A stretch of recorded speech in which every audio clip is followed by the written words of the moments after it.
What's up? Welcome back to another Thursday episode of Clapback Culture. I'm your girl, Jules Jessie, alongside my co-host, Omari, the Big O. What's up, Big O? Julia, Jesse, what's happening? It's good to see you again this week. Man, it's good to be seen, as they say. You know what I'm saying? I had a great week. How was your week?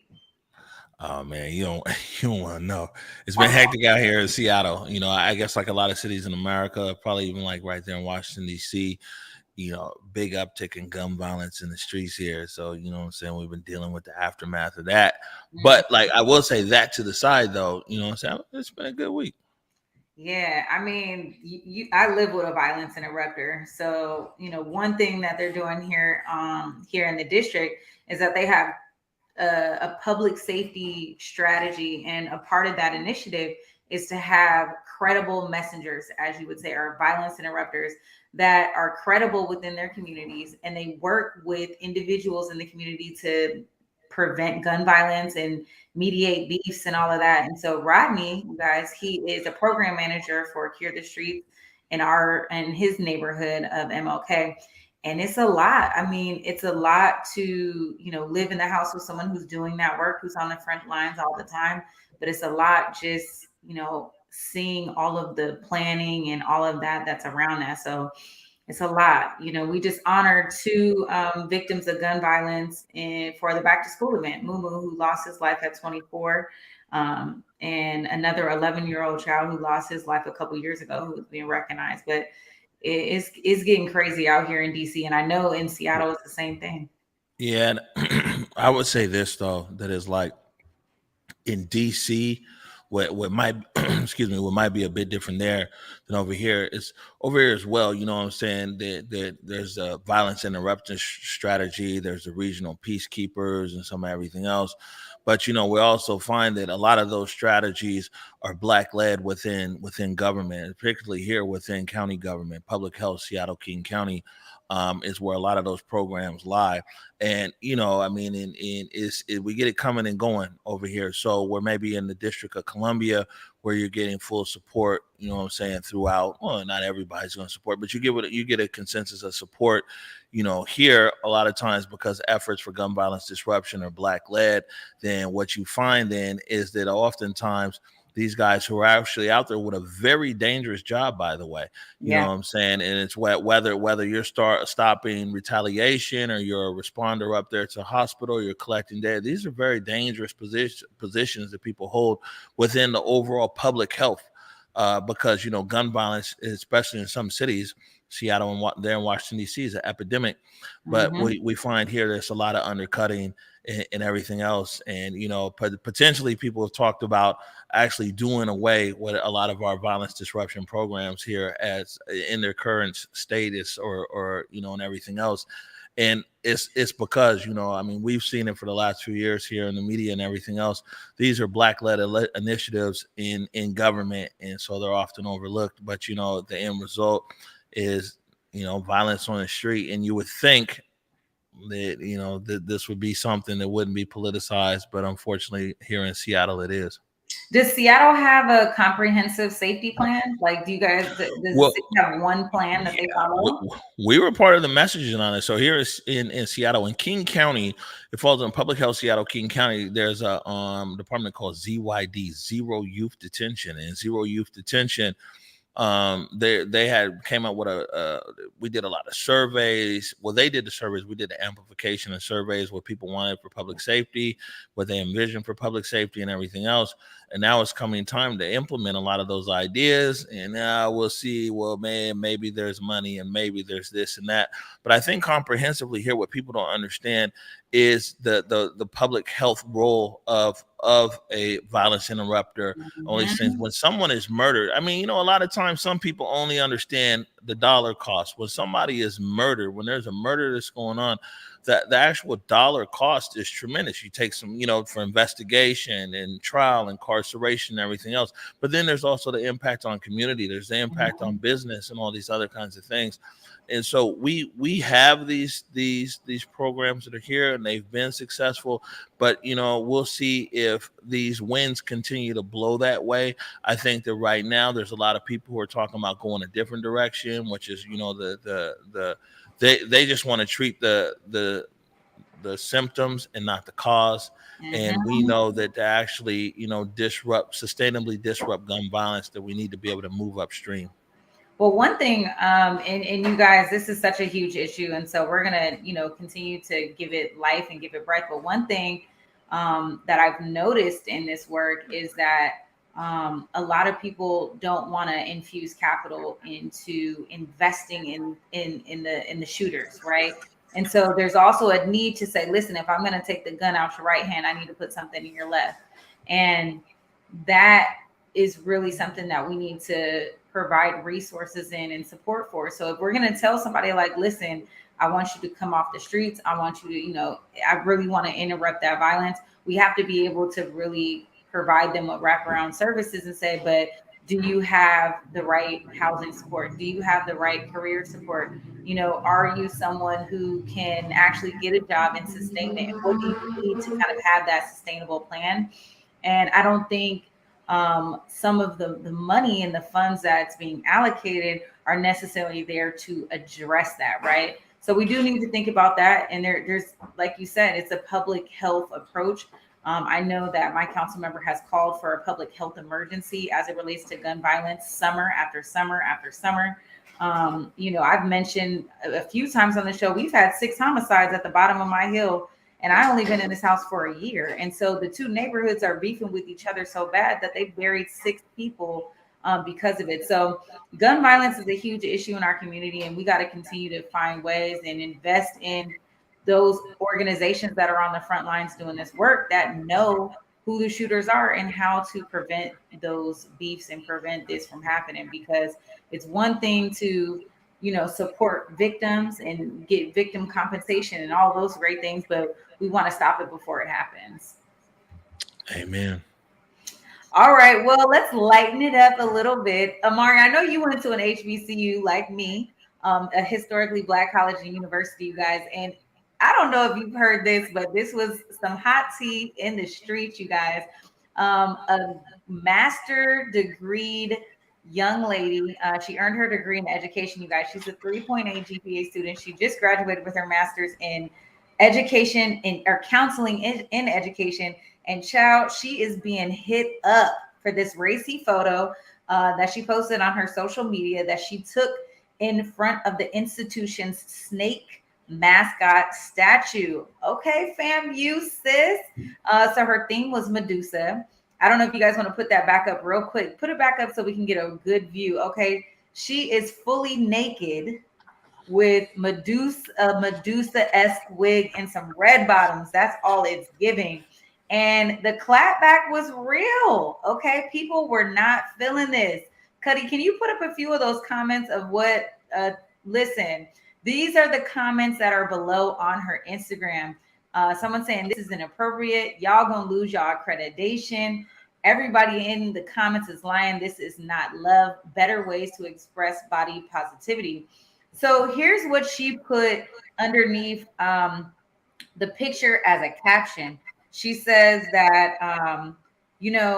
as I'm standing here with my master's degree at the tender age of 24, I am living proof that clothes do not define you. I encourage everybody to embrace their bodies and step outside the social norms. Well, after all of this, clapback that she received, and, because it was real controversial, she updated the post and said, anybody who knows me knows that I've been dressing provocative my whole life. Okay. There's a lot of assumptions that come with me accepting my body. A lot of people question my capabilities and intelligence solely based on how I choose to dress. Well, listen, you guys, all of this controversy has caused for an investigation. So the school is investigating this, and there's a full wide campus investigation. The university's vice president of student affairs released a statement on it, and people's feathers are ruffled. Yo, so hold on. She just took a nude photo. Yeah, Like that's that's it. it. She took multiple photos within this photo shoot. It's like her graduation shoot, but this Yeah. is the one she posted where everybody was like feeling some type of way. I mean, the photo might have been giving, as you say. You know, I mean, come on, man. First of all, big shout out there, Tallahassee, Florida. You know what I'm saying? FAMU, home of the Rattlers, home of the Marching 100. You know what I'm saying? They get it in. I used to hang out down there at Florida A&M, man. I used to do a lot of events and everything down there. And believe me, this ain't right now or in the future the worst that anybody gonna see out of there. A big shout out to my uncle Ed. You know what I'm saying? He was valedictorian down there. You feel me? At FAMU. I mean, that's all she do. She expressing herself. You know what I'm saying? It's like y'all can't have it both ways. You can't be like, oh, well, here's Lizzo and everybody else who's like, it's body positivity. Here's a student right here. You know, she's doing her thing. I mean, like, would I do that? Well, I guess maybe, 20 years ago at Elizabeth City State University, maybe. Today, definitely not. But I'm not really feeling that being like, oh, someone has to do an investigation and everything else. I agree. I'm not here for the investigation, but I'm definitely I'm not with this. It's not giving.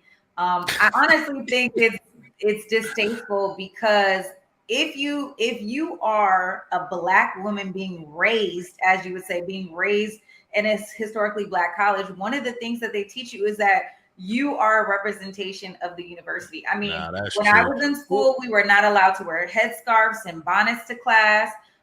Some of our professors wouldn't even let us come to class, like if we weren't professionally dressed. And so there is always a time and a place to enhance, to show off and have that body positivity. I, But in front of the HBCU, I'm just not feeling I it. agree. I agree, right? I agree with you 100%. And here's the thing is that going to a historically Black college university, I see in the comments, ECSU, Mighty Bikers in the building, Julia Jesse, behold the green and gold, Norfolk State. But, and so you carry an added layer to it because you already know that usually even in the city that you're in, everybody is against you. You know what I'm saying? Mhm. And you know that it's like you always have to carry yourself at a certain level or standard.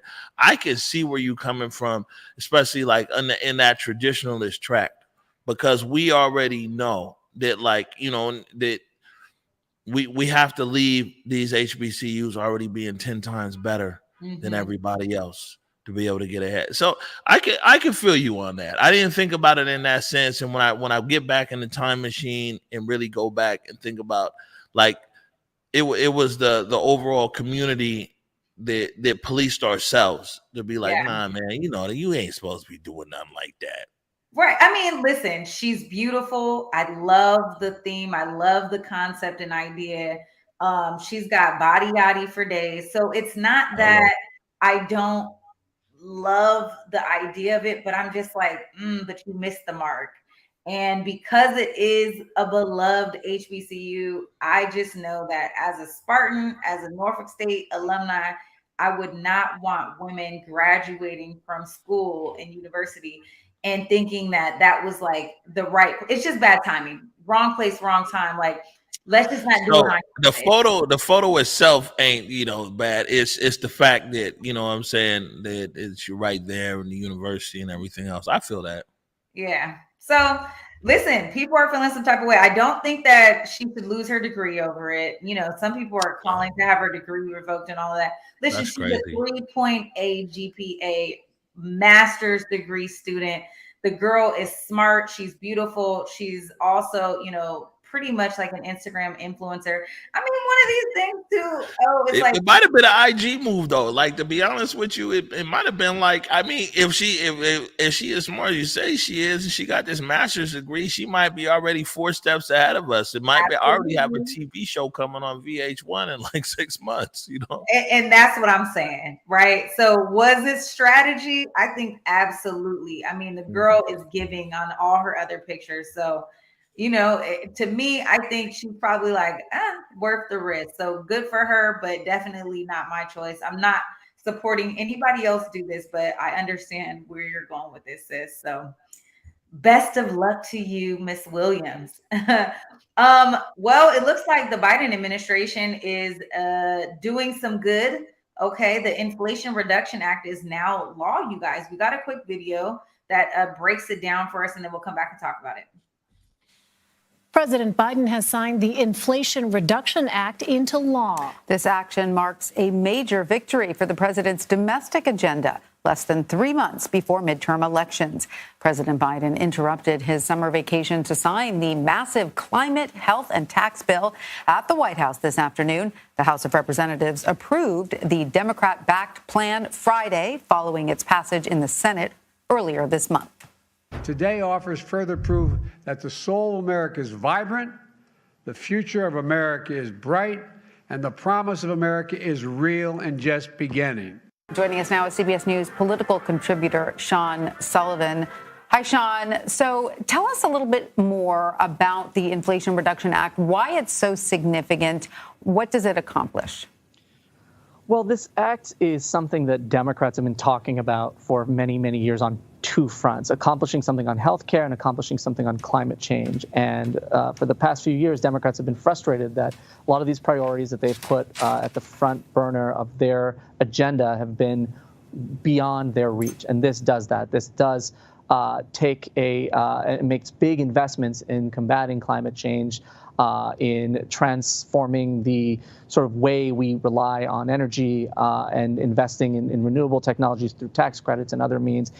And it also aims to lower the cost of prescription drugs, lower the cost for seniors. It allows the government to negotiate eventually the prices of certain drugs. And these are things that Democrats have been talking about wanting to do for a long time, but it just hasn't worked out. And it looked late last year when they were zeroing in on this big, sweeping climate and social spending initiative that they were getting close. And then it all fell apart, and it looked like, look, they were not going to get this done. Now, this plan is less ambitious and less sweeping than what they talked about last year, but I think a lot of Democrats. All right. Well, definitely good news. It's interesting that we have to fight and battle for things like this to be passed into law. But, like you guys heard, this is going to make prescription drugs cheaper. By allowing the federal government to negotiate lower Medicare drug prices and penalizing drug companies who try to inflate those prices. It's going to lower health insurance costs by an average of $800 a year for tens of millions of Americans. Fight our climate crisis, okay, and improve our energy security and so much more. So this is a good thing. There's actually a name for a bill like this. So Dr. Tracy Jackson, if you're in the comments, what is that bill called when you couple everything into it? I can't think of the name at the moment. I think it starts with an O. But thank you. There you go. Thank you. Thank you. No, my old school civics class. Yo, I'll say this, right? It's like they got this bill out and it's cool. It's there. You know what I'm saying? We'll see what happens. But man, I be looking at how things really trickle down to black folk, right? And I mean, we had talked about this. I don't know how to slide in here for the show, but it's like an American Rescue Plan. There was $4 billion of debt relief for black farmers. $4 billion. Man, the black farmer has just been getting robbed from day one, right? So $4 billion is supposed to be debt relief for black farmers. Well, all the white farmers went to court. There's been an injunction against it, and that money hasn't been released. The Biden administration hasn't necessarily appealed, you know what I'm saying? And I guess, we'll see. It'll go for years, might go to the Supreme Court and everything else. All I'm just saying is it's like, these it's a good thing. I'm definitely not like down in the bill, but I'm just saying that it's like a lot of times when it actually reaches us, there's something else that's a roadblock and it don't ever really benefit us. I agree. And then it's always so hard to get excited about things like this because it's like, all right, but when are we going to see this come into effect? Like right now, my pockets are struggling. So when am I going to actually see this law make a shift in my own personal life, like very directly? So to your point, I forgot to add in the black farmers, but you're right. A lot of, I read an article and some of the farmers who received notices that they were going to get these payoffs are still waiting. And here we are years later and they're still waiting for these payoffs. So to your point, when is it going to touch our community? It just hasn't. And again, we're still waiting. Yeah, so like I said, people fight inflation. I think like global warming, we're all, it's hot out here in Seattle. It feel like Chocolate City out here right now, Julia. You know what I'm saying? It's in the 90s and some of everything else. And they're saying it's going to be a crazy winter. Climate change is real. I think people want to see that addressed. And of course, everyday inflation and all these things. But, man, these people are real good at hamstringing us, so like the prescription prices, that's going to come into effect in 2025. 2025 that comes around, and watch some obscure congressman from I don't know, say Wyoming or Right. one of these states Wyoming. comes in there and says that the qualification of this and that needs to be whatever. And so, I've been wanting to be excited about a lot of stuff that comes out of Washington D.C. But when you really follow it all the way down the road, how it actually impacts Black people, sometimes it's not there. But we'll see. Biden is kind of having his way right now. He's making deals. He partnered up. They figured it out with Manchin on this. He got it through. So it's another victory for Biden. And I guess we'll see how it plays out. I think, and of course, we're getting closer and closer to the election, so it's giving. Got to make some moves, right? Yeah, but what Biden need to do, because we're getting close to election, man, they need to come with the old school. They need to come with a stimmy or something. You know what I'm saying? He should have bundled up some of that bread right there and put it in a check, and everybody's like, yeah, I'm good. You know what I'm saying? Because a lot of the benefits that are in this bill, and they're future focused, which is cool. You know what I'm saying? Like I said, prescription drugs 2025, climate change, man. They need to do something, but whatever they're doing, we're not going to see that between now and November, right? On impacts on climate change. So a lot of the stuff is very much in the future. If they were looking for something that's really going to impact somebody and motivate somebody at the polls, I don't know if there's something that's in this actual package right now that's going to hit people within the next few months to be like, yeah, Biden took care of me. Let me get out there and vote for, for the Democrats to keep them in power. People want the right now. All right. Well, look, we'll do one more topic and then let's cut to a quick break. But I don't know if you've been keeping up with the news, you guys. I know since you guys watch our show, I've talked about the shooting that happened at Subway. We talked about the shooting that happened at McDonald's, and child, another person is a victim at a fast food restaurant. This Wendy's worker punched an elderly customer for complaining about his order. Now, I have a quick clip. Let's play that, and then we'll come back and talk about it.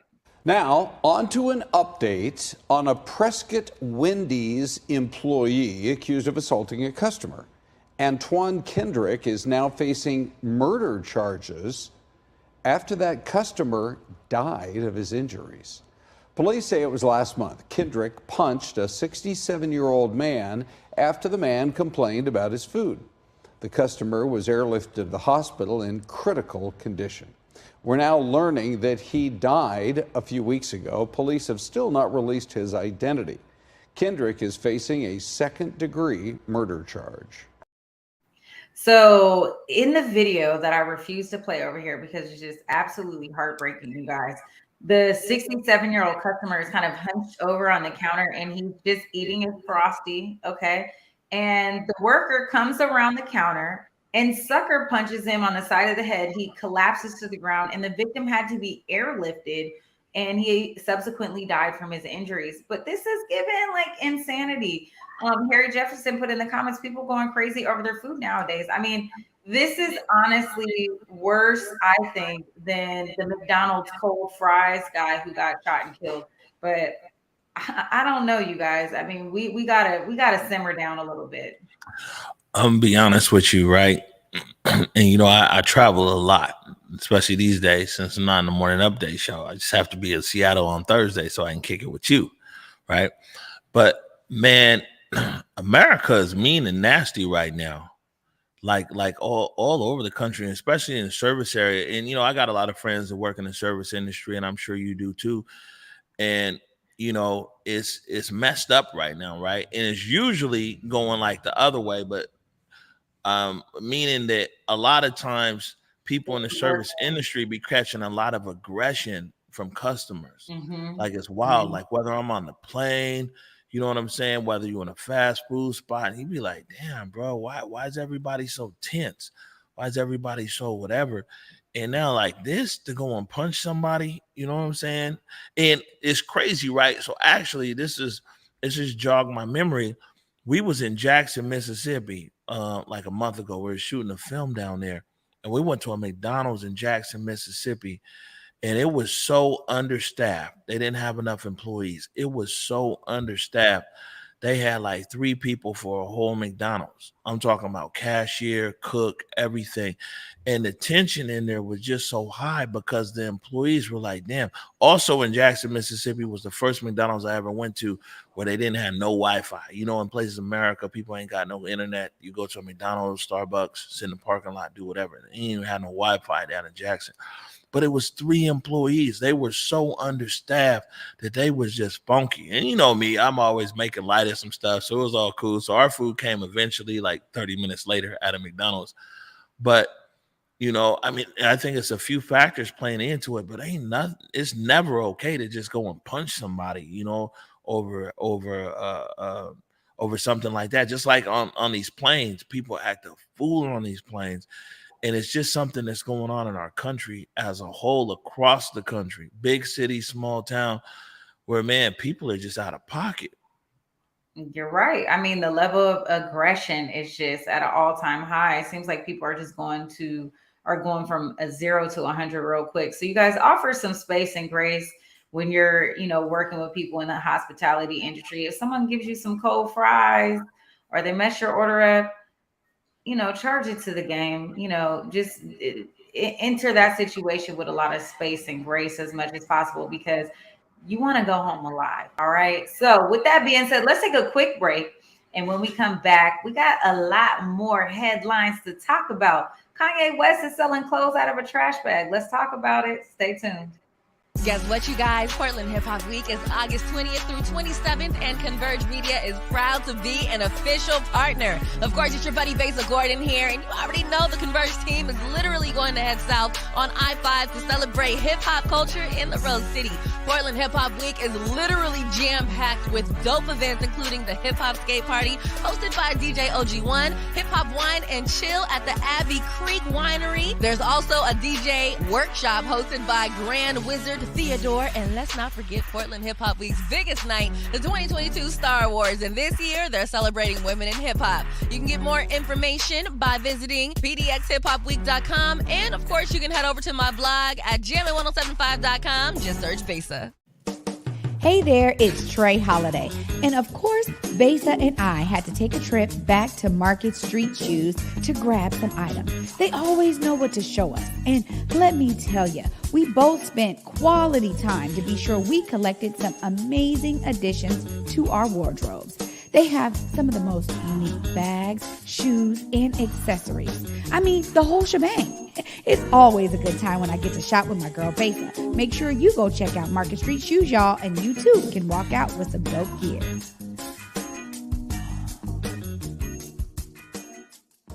Basically, fam, believe in giving. Like, we have to be willing to give more, and people seem to always think giving means money, but nah, bro. It's like you can give time, you can give understanding, you can give access, you can give a listening ear and an open heart. You can give and share your God-given gifts and talents, but you just got to give.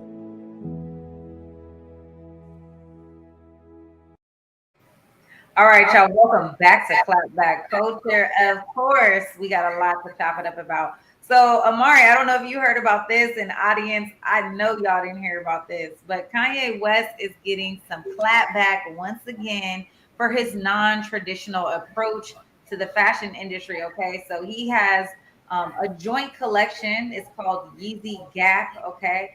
And he's refusing to apologize for having construction bags and trash bags, whatever you want to call this, to display his clothing line. And so he got mad at the store workers who hung all the clothes on hangers so that patrons could shop and purchase it. And he told them to take it down and put it back in the bags because that's what he wants. Okay. This is the look and feel that he wants. He wants people to be able to dig into the bag. Okay. He feels like this is an innovative idea. And he's receiving a lot of backlash for the display. What do you think about this? Is this Ye just being Ye? Man, I think even more than that, as a professional marketer and communicator, I think that Ye is taking all the heat while the Gap is getting all scot-free, and they went into this already knowing that what the game plan was. You see what I'm saying? It's like they ain't even regular garbage bags. You feel me? Like, I mean, those is the. All I'm saying is, I just think that it was bigger and more contrived than what it's being played off to be, and that's the story for PR and everything else. Like, that's just how I really feel, and I think that Kanye and the Gap came with this whole concept that they agreed upon and everything else, right? That being said, though, that it's like I saw Ye he was like, look, man, I'm an artist. This is the way that I want my stuff presented. You know what I'm saying? Back up off me. And, I mean, that's just part and parcel of how Ye gets down, I guess. So one of the things that he said about this was that he said the whole point of why I came to the Gap was to make egalitarian clothing. He says that he remembers a time when he was in the Dominican Republic going to a store and seeing clothes in bins and just seeing people happy to have a moment of discovery. And so I see somebody in the comments, Irene in the comments said Goodwill bins did it first. Yes, absolutely. Okay. So when you are in the thrift store and you get those huge bins and you kind of dig through and find that treasure, you know what I'm saying? It's like, ooh, I found something great. But I couldn't find any price tags on this clothing line. Okay. But if I know anything about Ye and how much stuff costs, this is given, if I got to pay $500 for a shirt, I don't want to have to dig through everything to find it. I don't even want to dig through the clearance rack anymore. Okay. I want to shop with convenience. Harry Jefferson is always talking about, are those the bags, a play on the Balenciaga trash bags? And as you know, we talked about it 2 weeks ago, Balenciaga had a trash bag that they came out with that was over $2,000. So I mean, this is what I'm saying is I think that, as usual, the American consumer gets played, right? And I used to be I used to work in publicity years ago down in like Hollywood and LA. And it's crazy. And I can't now that I'm a known personality, I can't even say a lot of stuff as far as people's names on air or whatever. But I know this is one, there's a precinct there in close to Hollywood where, I mean, you would just go and get arrested. Like if the perception was that you was weak or that you were, masculine enough, then all of a sudden you've gotten some bar fight in West Hollywood and you get arrested, and now your picture's on the tabloid and it's like so-and-so goes, fights and all, and then the public perception is like, oh, that's a tough guy. You see what I'm saying?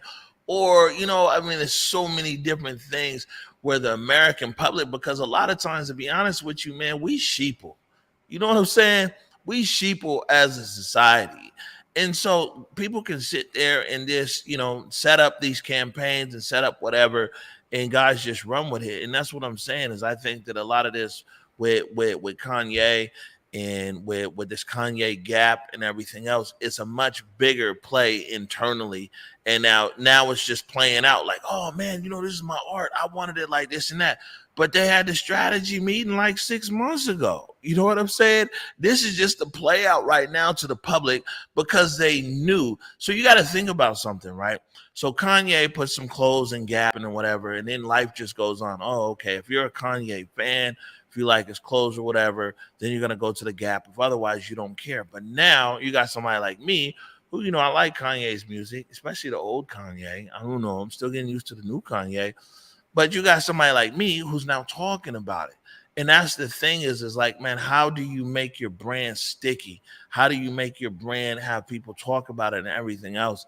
So it's like, I really think that this was a bigger play, and we as the American people are getting played. 100%. I mean, I think Leon asked the right question. How's it selling? So we'll have to stay tuned and see if people are actually shopping for this. Irene, I agree with you that this is absolutely performance art. He has a point in the fact that, he's doing something different, which is going to draw more attention. It's not anything traditional. It's not, it is innovative in a sense because he's kind of bringing back that discovery feel, which I do like, right? I do like that. I'm a thrift shopper. I love thrifting and I love finding little gems. I don't know if it's going to give that same kind of punch because you kind of already know what you're getting with Ye's clothing line, which is egalitarian, which is muted colors and kind of just like, I don't know. Listen, Kanye West been in the fashion industry for a long time. And so he has a lot to give to this culture. And so I'm gonna see where he's going with it, but I'm not necessarily saying that I'm going to be a consumer of it, because again, if I got to spend $500 on a shirt, I'm not going to be digging in the bag to get it. I'll take my efforts back to the Goodwill where I started. Okay. Well, look, I got to bring the church folk to the front of the congregation. Okay. There is a TikTok video that has gone viral, y'all. Thank God for TikTok, because it's bringing everything to the forefront. I don't know where we would be without you. But there is a pastor, okay? And he is scolding his congregation for being broke, okay? He's saying he's mad because they didn't get him his Movado watch, but he later apologizes because he called them poor, broke, busted, and disgusted. We got a clip, honey. Let's play it. See, that's how I know you still poor, broke, busted, and disgusted, because of how you've been honoring me.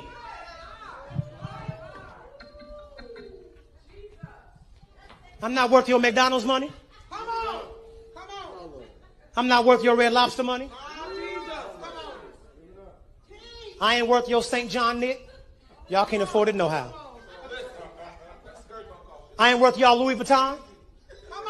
I ain't worth your Prada. I'm not worth your Gucci. Mother, I'm saying this, and I promise you, Deaconess, it's not with respect of want. I'm saying it because I want you to understand just what God is saying. I even found out that Movado, you can buy a Movado watch in Sam's. Yes, you can. Yes, you can. And y'all know I asked for one last year. Here it is the whole way in August. I still ain't got it. Y'all ain't saying nothing. Let me kick down the door and talk to my chief. Child, this is a hotmess.com, okay? I mean, is this giving Bishop Whitehead? I can't. You cannot stand at the pulpit and tell your crowd that they are poor, broke, busted, and disgusted because I know how you've been honoring me. A Movado watch starts at $350, the one at Sam's Club, like you said, but they can retail up to almost $3,300. Omari, what's going on? No words. I mean, my dad is a preacher. You know what I'm saying? And I couldn't in a million years envision my dad. It's in there. Matter of fact, the church right there in DC. So next time I'm there in DC, we'll all go to church together. I couldn't imagine my dad ever talking to a congregation like that. I mean, that's just horrible. It's reprehensible. It's disrespectful. And, most black churches now, I spent some time down in Houston. I'm sure they're in DC and everything else. There are some black mega churches. And I mean, where you have an affluent black population, you know what I'm saying? But most black churches in America is full of working class black folk, who are most times struggling to pay their bill. And you're right. When they do go to Red Lobster, and it's probably, maybe once a week or maybe even once a month. Mm-hmm. You know what I'm saying?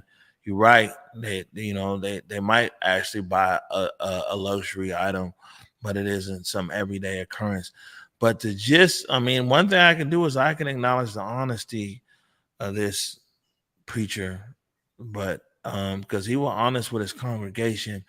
But unfortunately, man, that's what I'm saying. We get it coming and going. Like, we always be joking about the church, like, oh, here come another offering or whatever. But damn, dog, you just don't put it on Front Street. Like, get me a watch. And said that you are dishonoring me. Okay. Listen, I'm not here for it. There could not be an apology big enough that would let me stay wrapped up in this church.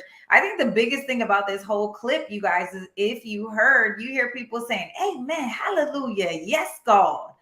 And they are in agreement with the leader of this congregation. I am not into prosperity preaching. I do remember a time being at a church in Seattle, and and I remember them saying, give your all, give your last, let your blessing come, give your last. And I was like, how many times did this plate come around, and how many fundraisers and special offerings and this and that do we have to give to? And so, being able to, share in your faith, and really the Black church, you definitely want to tithe, you want to give, you want to be a good steward over your finances, but this ain't it, you guys. So I love that this clip came out, because it definitely exposed this moment. And to Omari's point, it definitely exposed his real feelings, and that he feels like his congregation is not uplifting him. But this is a conversation you need to have in private, okay?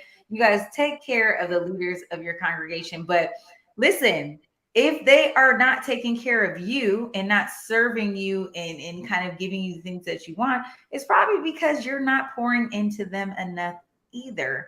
And so I think this is a twofold situation. It's kind of like a relationship. If you're in a good relationship, you're going to spoil your girl, you're going to spoil your man, you're going to want to make sure they have that Movado watch, or make sure they, have a nice date to Red Lobster or something like that. But if they ain't treating you right, it's probably something that you're not doing on the other end. So yeah, I just hot mess. I just feel like our churches are oftentimes where our most marginalized in our community are people who are on their last leg, are people who are looking for just a little bit of shelter from the rain, a little bit of hope, and a little bit of inspiration and everything else.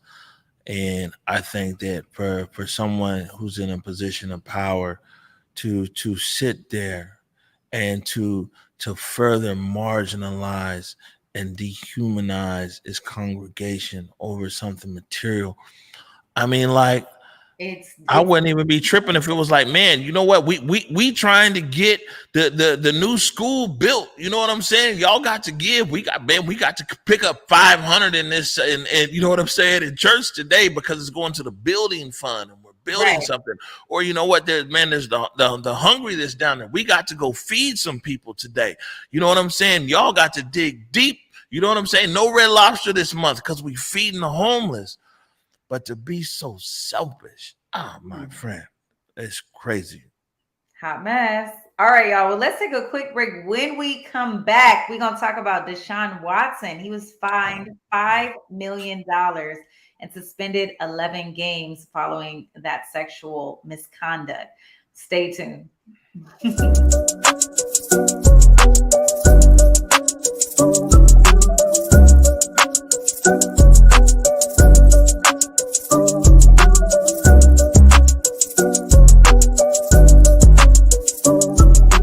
Guess what, you guys? Portland Hip Hop Week is August 20th through 27th, and Converge Media is proud to be an official partner. Of course, it's your buddy Besa Gordon here, and you already know the Converge team is literally going to head south on I-5 to celebrate hip-hop culture in the Rose City.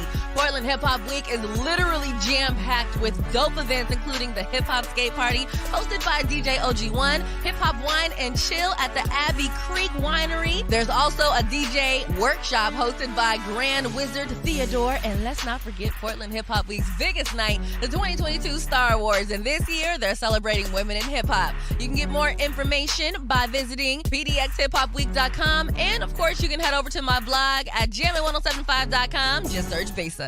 Basically, fam, believe in giving. Like, we have to be willing to give more, and people seem to always think giving means money, but nah, bro. It's like you can give time, you can give understanding, you can give access, you can give a listening ear and an open heart. You can give and share your God-given gifts and talents, but you just got to give.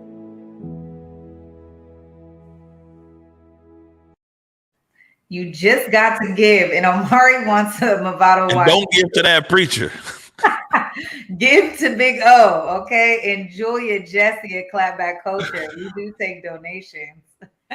Well, look, someone who does not need donations, but who is going to have to make a huge contribution and pay this $5 million fine. That's such a big fine. But the NFL and NFL Players Association have agreed to suspend Cleveland Browns QB Deshaun Watson for 11 regular season games without pay, and fine him that $5 million after he was accused of sexual misconduct by more than 24 women. So if y'all remember, he was not indicted by a grand jury, not once but twice, okay? But 24 civil lawsuits were filed against him. He settled 23 confidentially.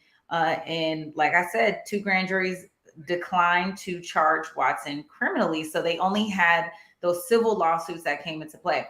Well, he apologizes. He said, I apologize once again for any pain this situation has caused. I take accountability for the decisions that I've made.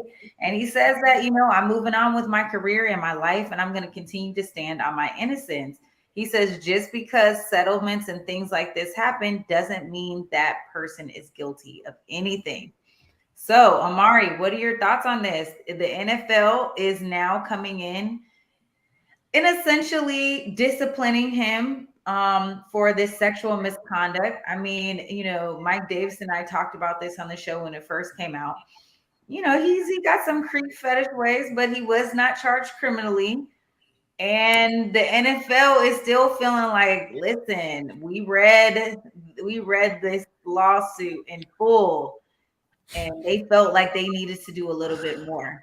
I mean, this is also Deshaun Watson. He's signed the biggest contract in the league. I think it's 80 million. No. It might even be 300 million. I'm going to pull it up. 230 guaranteed. Thank you, Dave. Guaranteed. Yes. Wow. Oh, he could just go home. He ain't got to play ball. He got a guarantee. And it's not only is it guaranteed, if he was convicted criminally, he would only have to forfeit $1 million, but the rest is guaranteed thereafter. I'm gonna tell you like this, man. There's a difference between justice and what's just, and I think that you probably can appreciate that, because the justice is the ink on paper, and what's just is what we know is just in the system. Yeah. And I mean, it's like, whether people like it or not, you know what I'm saying, that you go to the NFL. It's just like me right here with Converge, right? And we fight with the big dogs here. Like, the fight is in like market position, every day. You know what I'm saying? We're not the biggest in the market, and these days, thank God, we're not the smallest either. We're moving up in the market, but I know that I'm in a different position now. You know what I'm saying? Because I'm an all the way out there public figure. Right. And so there's things that I could do that aren't necessarily illegal, but are they unethical? Are they sleazy? Are they, you know what I'm saying? And so we always like to fall back on them things. Like here at Converge, we say, work hard, stay humble, take your ass home. Mm-hmm. You know what I'm saying? I mean, it's just real, man, just go home, and it's real, because there's an added responsibility, because I know here that I have the public's trust. Whether people agree or disagree with me, they trust what I'm saying is true. If I say something's happening, ain't nobody gonna be like, well, I don't know if I believe Omari or not. They might disagree on my analysis of why it happened or whatever, but they know, they trust me, right? And so I carry the public's trust here. And it's the thing is, so I know that it's like, yeah, I'm definitely not gonna do nothing illegal, but I'm also not gonna do nothing kind of unethical or grimy or whatever. And the thing is with this dude, man, I still can't wrap my head around how he was just getting down like this, man. You know what I'm saying? Like, I know you guys went and did way more research on this, because you guys covered it for quite a while. But you're right. There's he wasn't indicted twice. He settled his lawsuits. The settlement isn't an admission of guilt. And so it's like, man, should the NFL have come down so hard on somebody who wasn't found guilty or indicted or didn't settle a lawsuit? On one arm you say no, but on the other arm it's like, yo, man, you representative of our league, bro. We don't really like people doing that. Well, I think the league is also saving face, right? Because there's a couple Too late ways for that. Well, right. So, but they have to do something, right? They can't just stand by and let this happen, because they don't want to seem as if they are, harboring, this kind of individual who does kind of salacious, grimy things, right? I mean, what Deshaun Watson does in private should not be out there in public. I mean, Deshaun, listen, moving forward, brother, get some NDAs, okay? You got a $230 million guaranteed contract. Get you a good lawyer and get some NDAs if this is like your fetish and your thing that you want to do. It might not be criminal, but to your point, it just doesn't look good for the brand. And ultimately, we are living in a season now where as individuals, we have to also be responsible on how we conduct ourselves as it relates to the institutions that we represent. We just had a conversation about it with the HBCU. Even though you're not necessarily tied to that, you don't have a responsibility or an obligation. What the girl did wasn't illegal. The fact of the matter is sometimes we represent a certain brand and we have to abide by those standards. And so I think the NFL is stepping in to say, listen, we don't condone the way he acted off the field. We're going to do something, and it's their choice. But I think Deshaun Watson is probably like, I don't care. I'm getting 200. I mean, he's getting caked up either way. And listen, so here's the thing: is one, I'm not against the massage, and I'm not mad at getting a massage. I'm just telling you that me personally, and I'm not nowhere near the public figure that he is. Right. Me personally, I'm going to the massage parlor. The actual massage place. I don't want no misunderstandings, man. I'm not getting a massage with somebody off of Instagram. I'm not sending them no DM. I mean, that's just whatever. So I'm not against somebody, is joking over there saying that, he was getting his massage on. I just feel like, I would say this is that, people who are in the public eye and the public spotlight, man, you have to be able to make better decisions, and you got to have people in your camp that can tell you like, man, that's probably not the best idea. Well, like we can hire somebody, they can come to your house, they can massage you, but like being on the gram and whatever else, what I'm saying, is it's not advisable. As far as the NFL, man, saving face for the NFL, man. It's the same NFL that played Colin Kaepernick, that did all this stuff. I mean, you know what I'm saying? And so like whenever the NFL shows up to do something, I'm like, yeah, right. You feel me? So, whatever game they're playing is the game they playing. I think you're right. For those who don't know, we'll just give you a quick refresher. The 22 civil lawsuits allege that Watson forced 2 women to perform oral sex, ejaculated on 3 women in front of 3 others. He allegedly groped 4 women and kissed another woman unprompted upon arrival for a massage appointment. 18 of the 22 active lawsuits accused Watson of inappropriately touching women with his penis during massage therapy session. Some women were also. This is what I'm saying. I'm sorry. Go ahead. I was going to say, and some of the women, and here was my clap back at the time, was like, they weren't even licensed massage therapists. So you took an appointment with Deshaun Watson to give him a massage. You're not a massage therapist. What did you think you were signing up for? I mean, this is what I'm saying. It's this whole issue. And that's, it's like money, all that money can't buy no common sense. You know what I'm saying? I mean, you have to protect yourself at all times. And clearly, he was on something else. I mean, listen, it's clearly a sexual fetish. Okay. That's his thing. Okay. I'm not gonna, no tea, no shade, no judgment here. I don't care what you like. And he's got enough money to get what he likes. And, I don't know. I'm just saying, if it were me as the woman who is engaging with Deshaun Watson on Instagram DMs, I'm not a licensed masseuse. He's coming for a massage, and he wants to give me a particular amount of money for the massage.